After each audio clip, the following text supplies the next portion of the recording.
Hey guys, Palsteron here, and today let's talk about the day 4, day 5 update. I'm going to talk all about my Indigon RESPEC.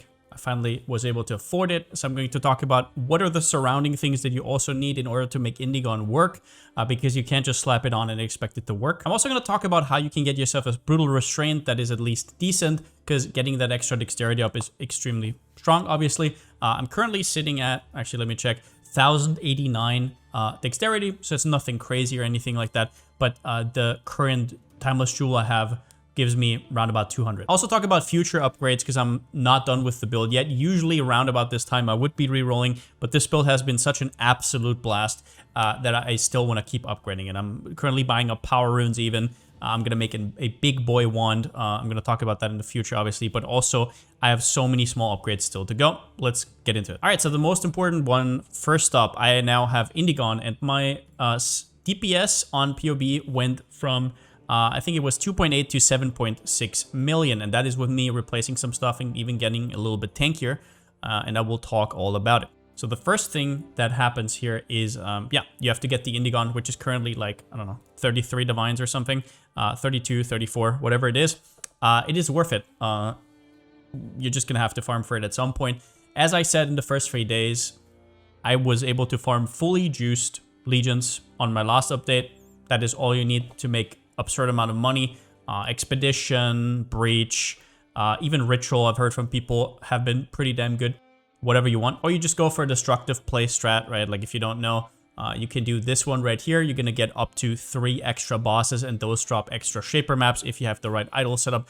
Either way, you gotta get a Indigon at some point, but it's not that easy. So here is what you have to do. First up, we're going to replace one of our supports with inspiration. In this case, it was LE damage with attacks. However, later I'm probably gonna remove Fist to Lightning, and I'm going to spec into Winter Spirit. I currently don't know how I'm going to do that, but I'm going to just stick with this for now. Either way, I replaced LE damage with attacks for inspiration. Now, you're not going to be on full charges all the time because your mana is going to get consumed, your mana cost is going to go up. My average in POB is round about 2 inspiration charges. So as you can see right here, just in terms of damage, it is absolutely abysmal. It's like 11.6% more damage, but it enables you to use Indigon. And like I said, it tripled my damage despite having to go for inspiration. But we're going to talk about a little bit more here because that's not all you need. Now, I would definitely go for a 2020 personally. The quality also gives less mana cost. It is incredibly good. However, I'll say it like this. All of these things, there might not all be necessary. It's really something you have to feel out yourself. It depends on how much mana you have, how good your leech is. So it depends on what content you're running. So this is something you have to feel out. I'm just basically going to give you all of these infos and you apply however many of these you need. I have all of these, just so you kind of understand where I'm at. So Watcher's Eye mod, I got a Watcher's Eye, a Clarity Watcher's Eye. It's this one right here. Nope, it is this one. A Clarity Watcher's Eye, 13% chance to recover 10% of mana when you use a skill affected by Clarity. I didn't really need this one. It's really nice on single target, but if you're just mapping like me, it's honestly not really necessary. What you can definitely do is just do this for 1 point. Same effect, 10% stacks additively. I think that this is only really necessary if you're gonna boss, because you don't have that many hits, so your leech is not as valuable as it used to be. But otherwise, it is quite nice. And I also got the precision mod for crit multi. So that one depends, can get quite expensive. The passive 3 point that I just talked about, the mastery. Then Spirit Void is something I anointed, and it is quite interesting how strong this is. The extra total recovery from leech, and obviously a lot of our leech is from instant, but getting 40% more over time mana leech has been quite nice in general. It might also mean that if I get more damage, the percentage here is enough. Maybe the 1% here actually makes a difference, and later on I'm going to respec it, but for now it's pretty darn nice.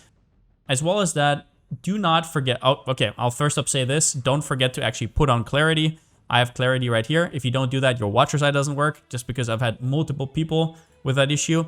And then you can now use Berserk for free. So remember how we're getting an absolute crap ton of rage from this?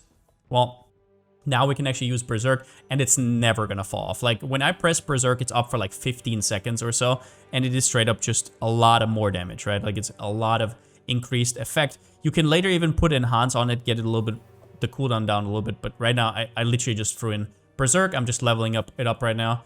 The CDR would be pretty nice for quality as well. So that is also a huge upside of being able to use Indigon. Now, but what does it mean to have an Indigon? The most important thing you have to understand is this gives you round about 1,500 to 2,000% increased spell damage, somewhere in that region. Sometimes 1,000, sometimes 500, sometimes 2,000, depending on what you're doing right now, right? Like how much you're casting, how much you're shield charging around, or you're the boss.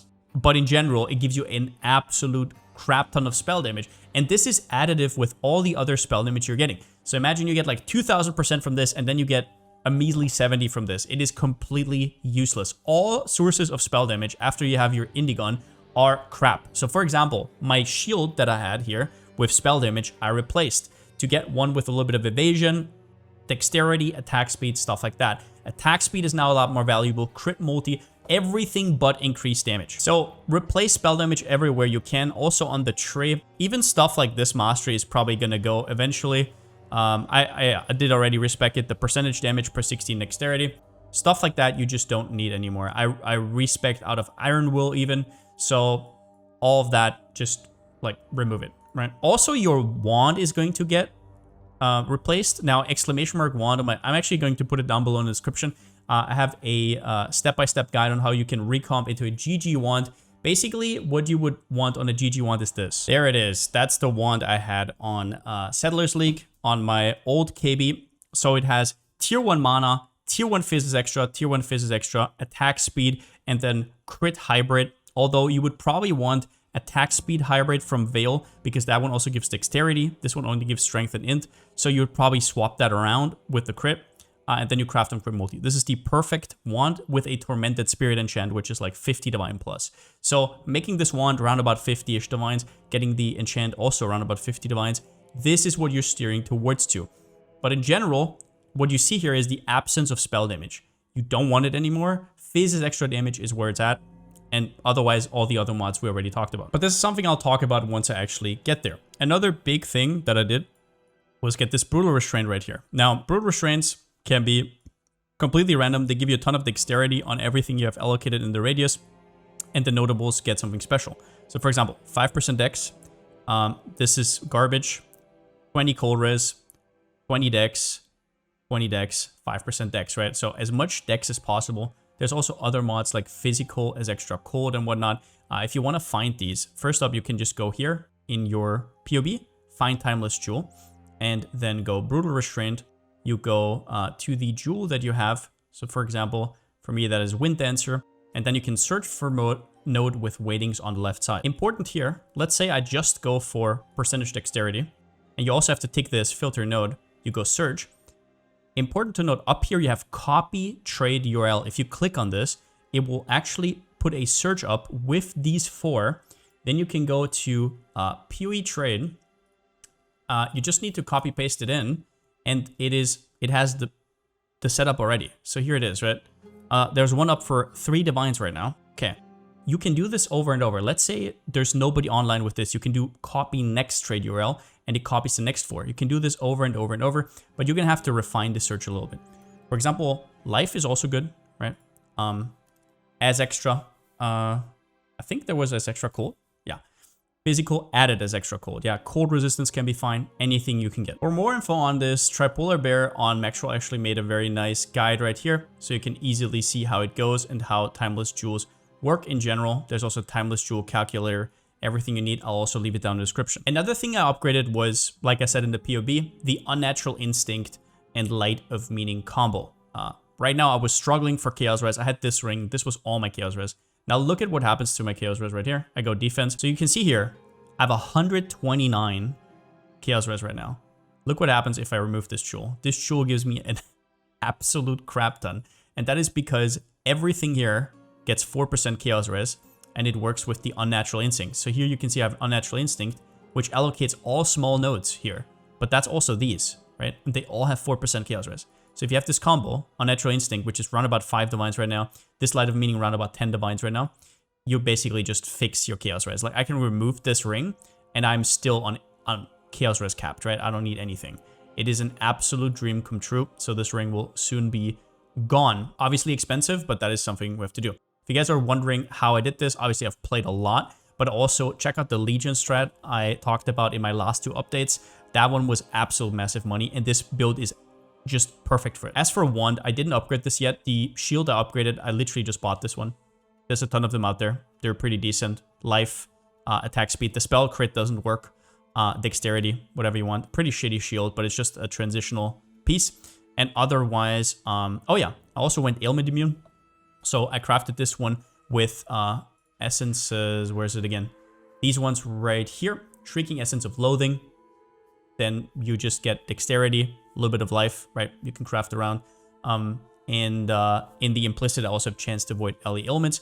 And that paired with the Ancestral Vision Jewel, this one right here, gives you 100% chance to avoid LE ailments. Now, in order to get these jewels in, I also changed a few things around on the passive tree, obviously. I'll leave the POV down below, as always. You can take inspiration from that. But yeah, that was, I think, roundabout everything I changed. Next up, I'm probably going to start buying up some power runes to start getting to my Tormented Spirit enchant eventually. I'll have to craft a completely new wand for that. So that's going to be a pretty expensive little journey, but we're going to do it. And probably not going to get a Progenesis anytime soon. It's not that important. The chest mod right now, I still have my chest from day 1. The chest mod with attack speed for 25 dexterity is just so goddamn expensive right now. I'm not even going to bother. Most likely people are going to start farming breach rings. So I wouldn't be too surprised if we're going to see a lot of them on the market soon. But either way, it has been a ton of fun so far, and I'm going to keep blasting. Currently have a new strat. I'm probably also going to talk about that soon. And in general, hope you guys are having an absolute blast right now. And next update probably coming in 2 days or so. I'm not going to do dailies anymore because I'm not changing that much around, but I'll keep posting. So look out for that. And yeah, since I still don't have a slogan, see you next time.